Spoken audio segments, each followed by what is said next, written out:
Star Fox is a series that has had some sort of identity crisis throughout the years, with each game after Star Fox 64 having some drastic changes made.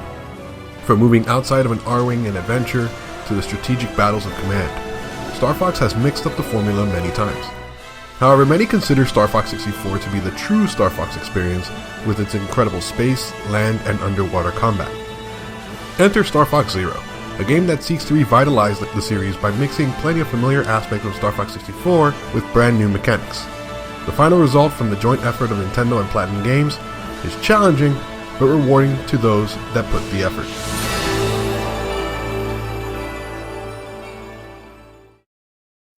The story of Star Fox Zero is pretty much the same as Star Fox 64. An elite mercenary group known as Star Fox fights against the evil Andross, a maniacal scientist who wishes to rule the Lilat system. James McCloud is killed, and it's now up to his son Fox to stand against the evil scientist who has waged war for control of the system. The story is extremely simple, which is how it should be for this type of game. If you have ever played Star Fox 64, the dialogue will seem extremely familiar since most of the lines are identical to the original N64 title. We're entering Corneria City now. Slippy, get back here! We're heading out. All aircraft report. I'm fine. You okay over there, Fox? You're becoming more like your father. The worlds are also familiar ones from previous Star Fox games, such as Corneria and Ficina. And they look great, even though some levels are not as populated as others. Since the visuals are being pumped out to both the TV and the gamepad at a target 60 frames per second, it's not the greatest looking Wii U game, but it gets the job done.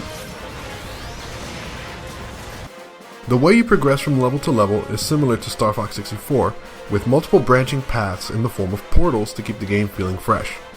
The main game does provide a way to replay levels easily, so if you miss a chance to change paths, you can retry the mission and go for it again instead of replaying the whole campaign. However, if you miss going to planets in succession, there is an arcade mode similar to the style of Star Fox 64 once you beat the game. This mode is challenging and is recommended for veteran pilots only. Most missions are fast-paced and offer incredible set pieces that only Platinum Games can deliver. Fighting with the Cornerian fleet in space as cruisers are destroyed by you and your team is an awesome experience. The game is short, taking me only about 3 hours to run straight through, but I immediately replayed levels to get higher scores and more routes. The two biggest things Star Fox Zero brings new to the table are its vehicles and gameplay design. The vehicles are more varied than in previous Star Fox games. You have the standard R-Wing and the Landmaster, but you also have the Walker, the true Chicken Walker, the Gyro-Wing, a space helicopter, and the Gravmaster, an upgraded version of the Landmaster. The two vehicles that you will use almost constantly throughout your adventure are the R-Wing and Walker. Almost every vehicle is a welcome addition. However, I feel that the Gyro-Wing is the least fun of them all. The Gyro-Wing is neat, but I feel the mission that you use it in is tedious and not really fun at all. If you have played Star Fox 64, you should remember Zonus, the planet that was polluted and you had to avoid the searchlights while blowing up anything in your way. Star Fox Zero's Zonus has all of the searchlights, but not much else, as the planet pretty much turned into a slow-paced mission that requires you to turn off switches to deactivate a shield generator. This was Zonus? I can't believe they did this. This broke up the fast-paced action in a way that I wasn't a fan of, but fortunately it was the only mission of this design. The biggest change that will make or break the game for most is the control scheme. If you don't take the time to learn them, you will not have a pleasant experience. The game can only be played with the gamepad if you are solo. There is a co-op mode where one person flies and another shoots that can be played with the Pro Controller. The gamepad is central to this game as it uses gyro controls to aim the reticle, similar to Splatoon. I kinda hated the idea that I needed to use the gyro controls to play this game, and was pretty bummed out that I could not use the much more comfortable Pro Controller. However, the gyro controls are smooth and can really help for precision aiming. I eventually got used to them pretty quickly. This game also uses the gamepad as a second screen, and it took me much longer to master this than the gyro controls. The gamepad screen essentially shows a cockpit view of the game that doesn't really help much in the on-rail sections of the game, but in the all-range mode sections, they are necessary. I hope you like all-range mode because the majority of this game is just that. While in all-range mode, you have the option to lock on to important enemies or bosses, or your teammates for whatever reason, This makes the camera go into a cinematic-like mode where the only way to see in front of you is by looking at the gamepad. But wait, you're being shot from the side by 3 cannons. Better look at the TV to find out where the fire is coming from. Oh no, you smashed into a building that was in front of you and triggered an automatic U-turn since you were out of bounds. It's moments like these that can be frustrating unless you are patient and are able to understand your surroundings. It's demanding, but rewarding once you get there. I'm still not a fan of all range mode all the time, since it doesn't have the speed and chaos as an on-rails portion, but some are fine. I will say that some bosses can be a real pain and sometimes tedious in all range mode. Again, I prefer the offensive approach of an on-rails portion for some boss fights instead of a waiting game, except for the Star Wolf fights. Those fights are so awesome, holy crap, it's so hype with the music and the flying and the shooting! Other minor control changes are that boost, brake, and tilts are all mapped to the right analog stick.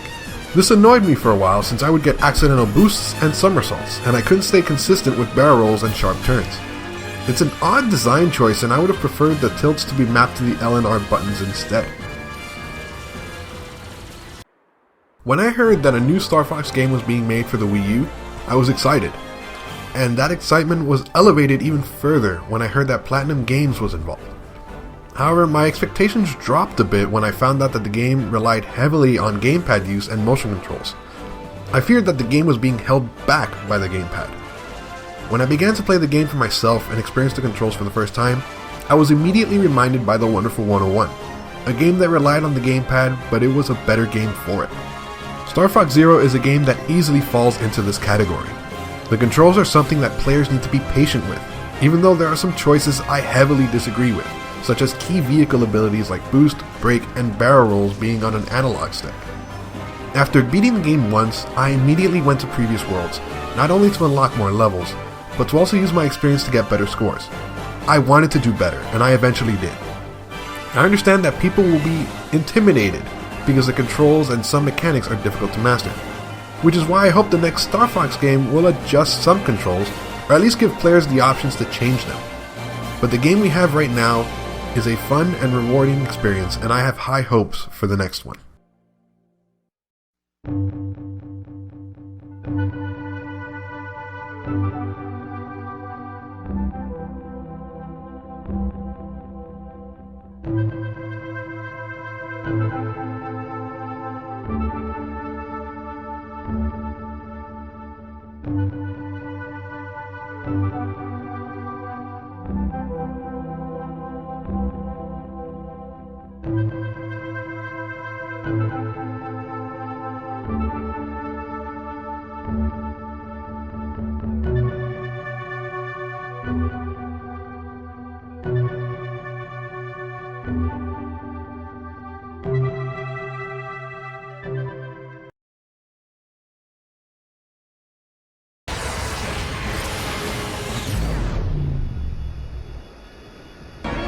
It's a trap!